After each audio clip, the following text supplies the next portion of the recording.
1-0? Man, I'm 1-0, man. And you know what it is. It's your boy, man. Freeze, and I'm back at you. This is episode number 2. And fuck with your boy, man. I got Willy, Northpole. Yeah. You know what I'm saying? Everybody know him as WNP. But you know, tell them the real name. Tell them my real name. Little Bill. Break it down, It's a little Bill, man. Fuck you talking about. We used to shoot marbles on the side of my house, man. You know what I'm saying? Like, real talk. We go all, like, let's not even go. Foster was the first nigga in the hood with the longest ducktail. Like, it was long. I think he had good hair. I still got good hair. Fuck you talking about. about. I wanted the ducktail. Fuck you talking about. I still got, look. I still got long hair. That nigga had that pretty flat top with the ducktail. Hey, but look, this is gonna be a dope interview. For all of y'all that don't know, you know what I'm saying? This is my man's, bro. This is my cousin. This is my fam. We go so far back, man.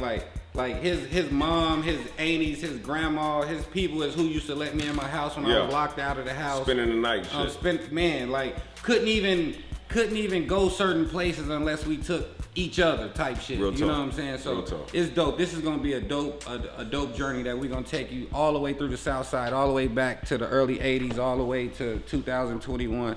So we wanna keep you tapped in so you can really get a little history of Phoenix, a little history of South Phoenix, and then a lot of history of this brother right here, because not only is he who he is as an artist, but he's even more than that as a man. He comes from one of the dopest families in Phoenix. His grandfather is a story in itself, and how many kids he has. You know what I'm saying? Yeah, like, so it's gonna be dope, man. So make sure you tapped in. Go get your popcorn, roll up your blunt, your joint, whatever you smoking, and I'm about to tear Willy Northpole ass up on today. He 1-1. And so we about to be 2-0. You feel what I'm saying? So you can break. So you already beat Sada Baby, right? No, I didn't beat Sada Baby. Who'd you play? I played Daylight Free. Oh, okay. Sada Baby. Yeah, Sada Baby came to the studio, and Sada Baby did a record with Felony. You know, I got an artist named Felony that I fuck with. Oh yeah. Felony is one of the dopest little dudes that's coming out right now. I met him without knowing you though. For real? Oh yeah. Oh man, he dope. I pulled up on him yesterday. 2 days ago. Man, I pulled up on him. And not only is his music dope, but he has validity to what he's trying to do. And you know what I'm saying? You're already familiar with FREEZ and different people. We're gonna get into the interview and get more into that. But he's kind of like on a journey that I went on, and I'm enjoying watching him take this journey. So I'm gonna go with Felony all the way. I'm riding to the wheels fall off. That's who you ride with? Yeah, I'm riding with him to the wheels. Can I get a song with him? Yeah, of course. We trying to cash you out. We want to know the price. We want to know what it takes, what we got to do. Well, you know, we understand it's a business. Oh hell no. Cause just like this, I wish we had some money on this. Oh, y'all see what I'm saying? Look, the stick. The stick a little janky. Nah, man, that stick is. We have to switch up on it. I'm gonna tear your ass up. This gonna be easy money. You feel me? Light work. Light work. I ain't even taking my jacket off. I'm so fly. I'm not even taking my jacket off. See, this one of them niggas that used to go to South Phoenix Youth Center every day and play pool. You dig what I'm saying?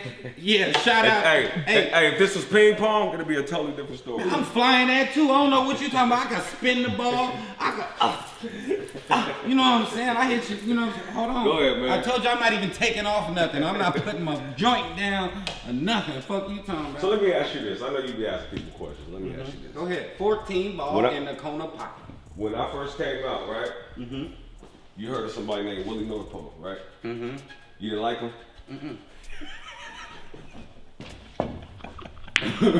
You fucked up my shot. That's why you asking me these questions, huh? Nah, I wasn't fucking with dude. I thought he sounded like Jay-Z. I thought that nigga, I'm for real, bro. I put this on everything, bro. I was at South Mountain Community College. I was interviewing Young Wax. And they was like, bro, you ain't heard this nigga Willy Northpole, man. This nigga the hottest nigga in AZ, bro. I'm like, put that shit in, nigga. That nigga sound like Jay-Z. I said, man, that nigga sound like Jay-Z, man. I'm not fucking with that nigga, man. We from the West. So I didn't pay no mind. Then a couple days later, I was at somebody else's house, and they was playing. And I'm like, whose CD is this? Who is this nigga Willy Northpole? And they was like, your cousin? Yeah, I ain't know at this time though. So they like, They like, man, I don't know. He working with this producer over there on 24th Street or something like that. And I'm like, who was that? Rock? I think it was Rock. But Yeah. I didn't even know. I was like, I don't know. Yeah, I'm gonna just bust this up a little bit. But then that's what I was trying to do, but I didn't want to make no balls. So I wanted to be stripes. You Go feel ahead, me? man, you got it. We're gonna take the easy route. Yeah, I was working with Rock House. So, but yeah, so I once I figured out, once I listened to you more and I heard the music at a couple more places, I realized like this dude is really dope. Like not only is he dope, but he's like superior dope. Like really better than everybody else. Lyrically though, like how he's on the beat, the way he's riding the beat, the way he's putting his what they call them double and triple entendres, like the way he's putting his shit together. I'm like, this shit is like fucking dope. Thank you. Then when I found out it was Little Bill, oh man, I was like, this shit crazy. That's when I reached out to you. I like, man, I gotta get an interview. I gotta get something. You like, bro, man, I'm, you know, it's a whirlwind right now. I'm trying to figure out what I'm gonna do. I was like, whoa, it was amazing, bro. So like, I'm proud to see where you've come. Appreciate that. Let's get this interview started because this is about you. Let's start from the soil. FREEZTV Volume 2. If you go back to FREEZTV Volume 2, we was talking about where you were from, where you came from. We even went over on Chipman with Big Chip. Shout out Big Chip. Big Chip. Shout out Big Chip. And when we was sitting over there chilling, the house got shot up. It was this. While we was there filming. Yeah. It was just like really some hood shit. You know what I'm saying? Really hood shit. Like, you know what I'm saying? So, but we didn't get a chance to really get in depth. So that's why I wanted to jump this series off and let everybody, you know, nationally and everybody know who really like represents Arizona, who we stand behind, who's our front runner. You know what I'm saying? When I live in Atlanta and I live in Arizona and I've lived in Oklahoma and I've lived all these places, and everywhere I go when we talking about music in Arizona, they say, body marked up, body right. Marked up. So it'd be it's kind of like whack for anybody here not to just give you your roses and not to really salute you, because it's people like Hot Rod and other people who came before you, who wasn't able to leave a stamp, wasn't able to make that real impression because you really from the soil. Right. So I want to rewind it all the way back, and I want to take it back and get these people a little bit rundown about who you are, because there's this I was doing some research, and there's this producer, I want to say his name is Stylus or something like that. Stilts. Mm-hmm. It's my white boy. Man, he got a record. And the visual, JD Films did the visual, and it's at the block party on Broadway. Yeah. And man, I saw so many people. It's even, you got some shots over on the Dub too. Yep, I went to the Dub. Man, I saw so many people that I know, and there was so much culture and so like a great feel. It felt like I was watching FREEZTV. Right. You know what I'm saying? Right. And it was Willy TV. So that being said, take us on that journey with you, man. Take us back to Broadway. Take us back to Reverend Brooks. Take us all the way back to where, you know, so these people can know who the fuck Lil Bill is. So check this out. I'm gonna talk as if my mama was here. What she would say. You know what I'm saying? I ain't got no shot. I was born at a special time. There was a flood in Arizona. They called me the helicopter baby. I was born in the helicopter on 2/22 at 11:11 p.m. But long story short, you know, my pops was in music. Have we made a shot yet, bro? Nah. Oh yeah, I'm stripes. You solid. I'm solid. Yeah, I made a ball. You ain't made nothing. That part. Pops was in music. He was in a legendary group out here called the Whiteheads. And you heard of them? Nah, give me some game. You know the Whiteheads, Ron? You know Ronnie? Yeah, I know the Whiteheads. His daddy had a band. Mm-hmm. It was the Downeys, right there on Weir. Yeah. It was the Downey family. It was Myra and Bobby Downey. They was brothers. It was like they had like a little Michael Jackson squad, bro. And they was this close to a record deal. They had a hit record. And my mama tell me the story all the time, but I know they had a banging record. And they traveled with it. They decided not to sign, stay independent. And my pops was one of the best left-handed bass players in Arizona. Long story short, I grew up, you know, South Side environment. You know what I mean? If y'all want to know what the South Side is, it's typically most niggas that come from out of town, when they come to South Side, they be like, this feel like we at home. That's what the South Side is in Arizona. And you know, Walking. Yeah, that's Southside shit. Fuck you talking about? That's Southside shit. I went to a school called Palmdale. Yeah, Palmdale. That. Palmdale. Hey, if you went to Palmdale, if you went to Palmdale, you got some stripes, bro. You got war wounds. Like, just being if you went to Palmdale, like, my nigga, we didn't want to play Palmdale in nothing. We didn't want to race them in track, my nigga. We didn't want to do nothing with Palmdale, bro. For real. Where was you at? I went to Kennedy and Greenfield. Okay. Southside. Southside all day. Southside. You know what I'm Shout saying? out to all you know those what it is. schools, I'm from the man. B. Julian, TG Bar. Southside. You know what I'm saying? But I was in a band at that time. I was inspired by drums. You know what I'm saying? I used to play drums all my whole life. Church, I was playing drums. And then I developed, my mama threw me in a talent show when I was about 8 years old. And we did a song called Self-Destruction. I don't know if y'all remember East Coast Self-Destruction. She got all the kids from the South Side, most of the kids from Broadway. And we just put on a big show. We used to rehearse at the house, in the garage. I was a starter. I had most of the, I had Kumo D part.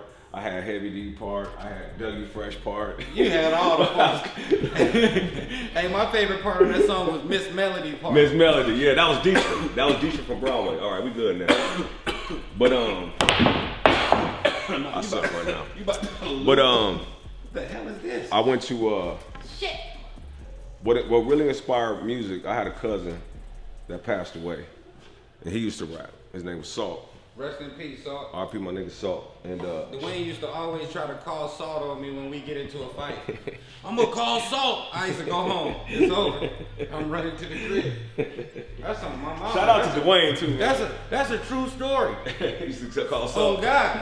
Yeah. I'd be like, nigga, Dwayne, nigga, give me the marbles. I'd take his marbles or something, make him go home. Yeah. And he'd be like, I'm telling Salt. Telling I'd be Salt. scared. I'd go over there and give him his marbles back with some extra marbles. You feel me? They didn't Right. want no problems with Salt. Salt was a big inspiration of mine. That was the first time I experienced like death, like, and I felt that shit. Like, I was like drawing tombstones in class and shit. Like I was, you know what I'm saying? But he had a music spark to him. I'm over. So he had a music spark to him. Jesus Christ. He had a music spark to him. And what I did is I just took that and I just started really, when all these niggas was listening to Salt just did that. On mine. that's God. Yeah. Yeah, there's a good energy in this building. Look, But this ball going back. everybody out here was bumping well, I would say West Coast music, you could say. I was on some other shit. You know what I'm saying? Anybody from Broadway will tell you, like when they used to come to my house spend night, like I was listening to Sade, you know what I'm saying, Kenny G. I just always been into like music. Like my mom used to like literally buy me these CDs. So, and that's all I ever known. Went to South Mountain High. Saul died, started gangbanging. That's what inspired it. And then, but I didn't start, my first verse, I'm about to give y'all some history now. The first verse I wrote was, I was 11. Can we get it? I know you know it. And it was these niggas that was outside freestyling. And they used to do it every day. They was grown. And the way you let them know you want to rap, you gotta be like, yeah. You gotta let them know you coming, you know what I'm saying? So I came through, went home, wrote a verse, 11 years old, no lie. I came through, I was like, everybody was in a circle, they was doing their freestyle. I walked up on there, I was 11 years old, man. I was like, and keep that number 11 in mind, bro. Like I'm real big on numbers and shit, 2s and 11s and shit. And I just realized that's when I started. 11, 11. Yep, 2, 2, 2. Mm-hmm. So I started rapping when I was 11 pretty much. I started choral when I was 11. But I said, I'm friggity fresh. I'm shaking and faking and taking out all the money that I'm making. And I will put you on the frying pan just like you baking. I'm flowing the show, you know that I will take you toe to toe. And I'm a little crazy ass nigga, now you know. And people say I'm living the odd way. That's the way I was raised on. Broadway. I don't claim, look, I don't claim, I just where, I said, I don't claim that's just where I was raised, a little nigga with a flat top, you know you can't fade. I said, and then, and I remember, I'm the type of nigga drop a caddy. When we get loose, make a move, all you bitches call me daddy. Some shit I said when I was young, I was the big hop, hip hop, my curls on the grill, knock your ass in the sandbox. It was some shit like that. You know what I'm saying? Yeah. But that was like my first verse. The niggas went crazy. And Shit, then I'm going crazy right now. That shit and was then dope. some nigga named Mac Jr., he was an older nigga. From that verse, he heard about me. You know what I'm saying? And if Mac tell you the story, he'd be like, man, I came through these little rinky-dink ass apartments looking for some nigga named Lil Bill. He said I had a briefcase, whoopty wop. And so from that point, he finally found me. I got with a group called 2 Ounces. This was my first rap group, Michael Reed. And Reed didn't know how to rap, so I was writing his bars when I was 11. He was called 2 Ounces. You know what I'm saying? I was half ounce. He was ounce and a half.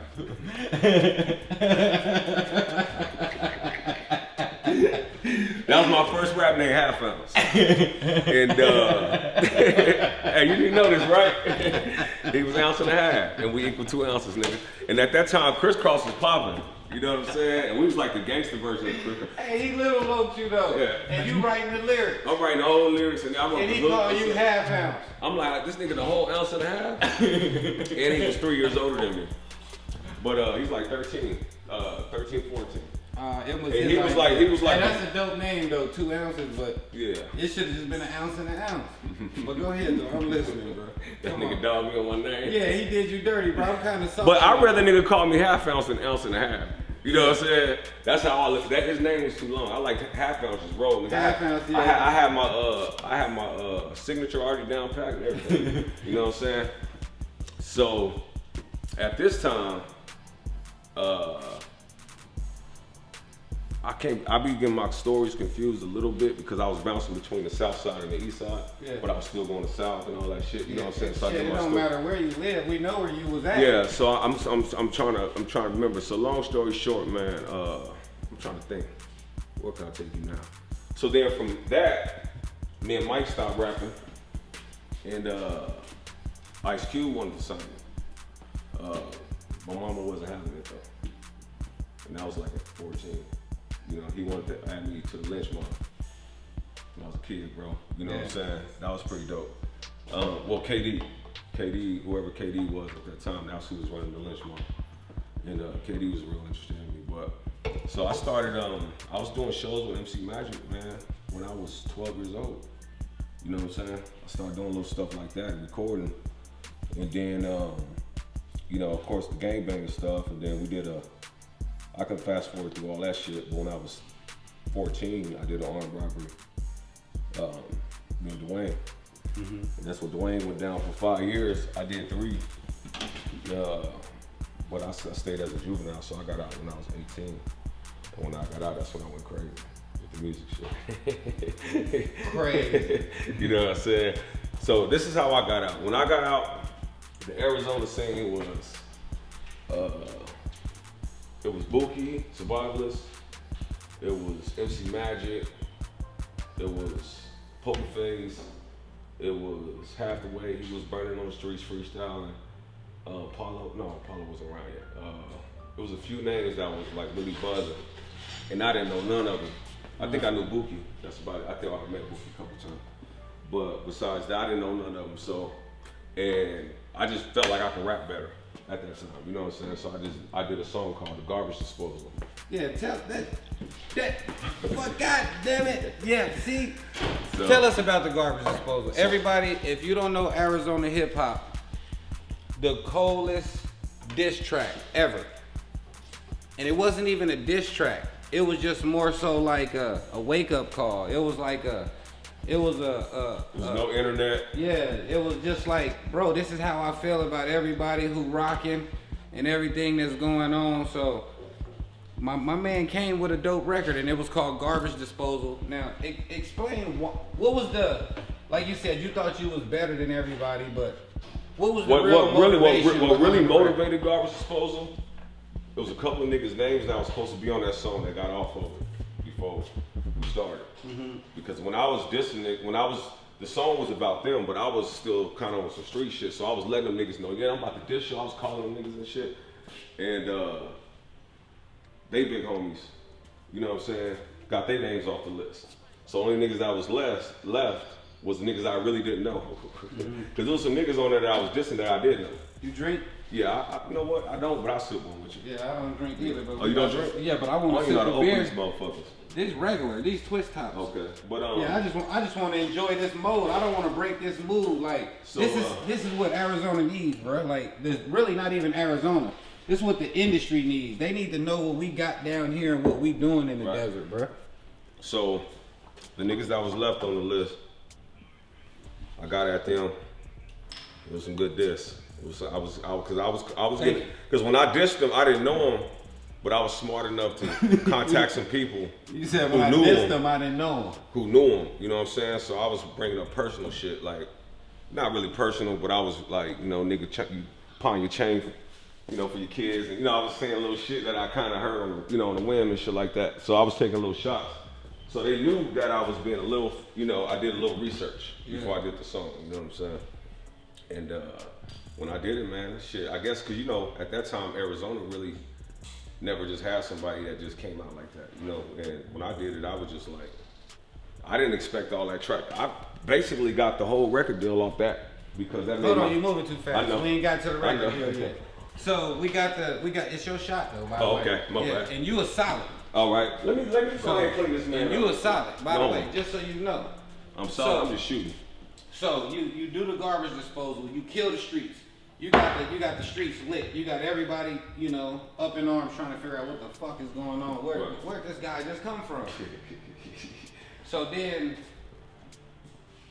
they were shot. But not only were they shot, what type of response did you get? What type of like how did from them personally? No, we already know how the niggas felt. But how did the fans, how did the people in the streets feel when they saw you? Did they feel like, oh, excuse me, was it more so like, oh, that's fucked up, you did that, or oh, that shit was dope? No, they was treating me like they like that shit. It was about time. That right there really sparked me, bro.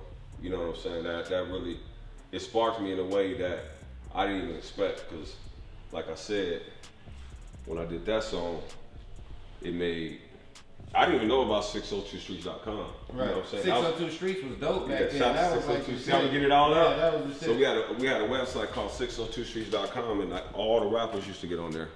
Everybody. When I found out about Mav came from. Yeah. Mav was like, got famous on 602 Street. Motherfucking Blitzkrieg. Blitzkrieg. You know what I'm saying? Shout out Blitzkrieg. Yeah, that will. But I call that. I wanted to, but see, like, I'm trying to lead up to you bumping into Hot Rod. I'm about to say that right now. And moving and doing I was this about and to this. say, that's so, it's the transition. Because I was kind of like witnessing all of this happen. Yeah. And I want you to get a little, tell the story. So look, this track come out, I don't even know Hot Rod dissed me. He the only nigga that responded, for the record. And he wasn't even on the song. You know what I'm saying? But he knew what I was doing. That's why I fuck with Rod. But when he did the diss track, like I said, I was still like, I'm gonna listen to everything you say. If you say I'm a bitch, or if you know what I'm saying, or if you, I was on that type of shit. You know what I mean? So our first conversation, it's your turn. Our first conversation was just, I had called him. He got my attention because he called me a bitch on the song. And he was probably just saying it on some rap shit. He wasn't saying it on street shit. You know what I'm saying? He was a real cool dude. If anybody know Rod, he a cool nigga. So yeah, he real political. Yeah, so I called him. And I know what I said, and I remember how it ended, but I ain't trying to make it look bad. I ain't gonna say I punked him, but it was, I just called him. I was like, he was like, who is this? I was like, it's your favorite rapper, nigga. You know what I'm saying? Some shit like that. But it was just some shit like that. Yeah. But we had a conversation, man, and it ended with Let me get out the line of fire. I had called him a couple of days later. We talked about the same shit. Because I asked him to politely remove some shit he said on the internet. So you gotta take it off. But then when he did that, a lot of people was like talking shit, like calling him name, calling him a punk, you know, whatever. Yeah, they I thought say. you punked him. I No. thought it was like, I thought it was aggressively like take it off. I didn't know it was like, you know, kind of like. At that time, I'm not even saying it no, was. and honestly though, at that time, it was aggressive when I called him, but when I realized what type of person he was, it wasn't like that. It was just more respect. Yeah, it was more of a Just get respect. that shit up You know, on so I called him like, nigga, it's your favorite rapper, nigga. I said, I don't care where you know, where you at, nigga. I'm, you know, all that type of talk. You know, I'll be talking young and think we hard and shit. But men can do that. But see, that's a good lesson for men, though. Yeah. You know what I'm saying? Like, men should be able to call another man and be able to, Right. you know, you might do the Damn, phone nigga, call you ain't might leaving be me no shots. Come on, man, that's what I'm supposed to do, win. But the phone call might be initiated in aggression or in disrespect. Right. But once you get on the phone and it's handled with some real man shit, then sometimes you can handle that and, you know, just work out any situation. It ain't, you know, as long as ain't no blood been shed. You know what I'm saying? Right. If a motherfucker done been shot, then we really ain't got much to talk about. But what happened was I told him that was a good diss. I told him it was good. Yeah. At that time, that nigga, it was a. Somebody dissed me good too, though. It was a good diss. It was a good diss because Rod could actually rap. You know what I'm saying? No, Rod is dope. But so. After After that, we got cool. So this is how we got cool hold on. because I invited him to the studio. Okay. I told him to come down to the studio. This is before all that other stuff. Yeah. So we got cool. I told him to come down to the studio. The nigga came down there. He was dressed. He had on a visor jacket. He was a little ahead of his game. Jeans. You know, he's clean. Yeah. Like he said, he just got off work. We talked at Salt Mine Studio. And 2 weeks later, man, he sent in a demo to 50 Cent. Then he called me. He told me to get ready. You know what I'm saying? He was like, man, he didn't even know me like that, bro. Yeah. It's just that we just got cool that quick. You see what I'm saying? But you know what's crazy? Big Sean, one of my friends, he tell me all the time, like, bro, I was telling everybody, like, I know 50. Nobody wanted to give me no demos. Yeah. He was like, Hot Rod, the only one that sent the demos. Somebody did say that. Yeah, I remember that. He was like, I had to submit something because remember he was one of the. Shout out Big Sean. Big Sean is one of the. He was working on Sirius when they first started Shade 45. He said Rod the only one that sent it in. He said Rod the only one sent in quality music. That sent something that. Oh, so now you just gonna turn it on real quick. Let's go. This nigga try to bait me in, but he don't know he fucking with the sauce guy. Splash. He don't know. Look, he ain't gonna miss no more. Look, I cleared the table for him. He ain't got no balls in the way. He ain't got no balls in the way. Ain't no distractions. I called it. Flying ass. We call that Yellow shit. ball. Yellow ball side. Watch this. He said I called it. Nah. He said I I called it. No, but Fuck you mean? yeah. So I went out there. So basically, What the hell? What the hell just happened? Ross sent his demo to 50 Cent. I was like, $5. No, I'm fucking with you. Ross sent his demo in. So he said 50 gonna be calling you. So I waited for like 2 days for this nigga 50 Cent to call. Finally called. When I say we talked for like an hour on the phone, bro, that shit was like talking to Michael Jackson, bro. Oh yeah. Hell yeah, nigga, I was How'd you feel starstruck. getting that call? Like, I was starstruck because at that time, man, 50 was the hottest nigga out. yeah, he still is. You know what I'm saying? Like still yeah, is. for real, bro. And he just called me and we talked so long on the phone.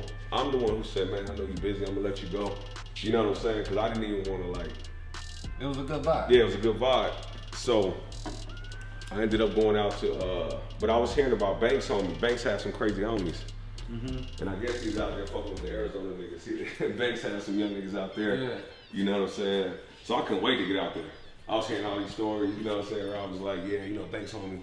You know, they was like kind of shitting on the turf and shit. So I was ready to go out there and face New York. That was my whole attitude when I went out there. You know what I'm saying? And at that time, Bloods was just starting out there. So I was like, y'all niggas ain't no Blood. At that time, I was really like, because they was looking at us like we saw, you know what I'm saying? Because they judging us off a couple of niggas they know, you know what I'm saying? But so by the time I went out there, it was as soon as I saw Banks homie on the wall, young niggas, they had braids in their hair, you know what I'm saying? Razor blades under their tongue, you know what I'm saying? I'm like, what's up, nigga? Willy. You know what I'm saying? What up with it? Yeah, you know what I'm saying? Address that. I was just greeting them like that. So they was fucking with me off top, but they was testing the Arizona shit every once in a while. You know what I'm saying? 50 had a nigga in the house named Hove. The first time I met 50, I was in his house before I even met him. You know what I'm saying? And I spent the night that night, and that day, a nigga named Hove, the nigga that he had watching his house, got in a fight with Yayo. They got in a fist fight. Them niggas, I don't know, I guess they was kind of like, used to fight over 50 and shit, who was closer and shit. You know what I'm saying? And so this is my first time being out there. And the rules in 50 Cent house is no fighting, period.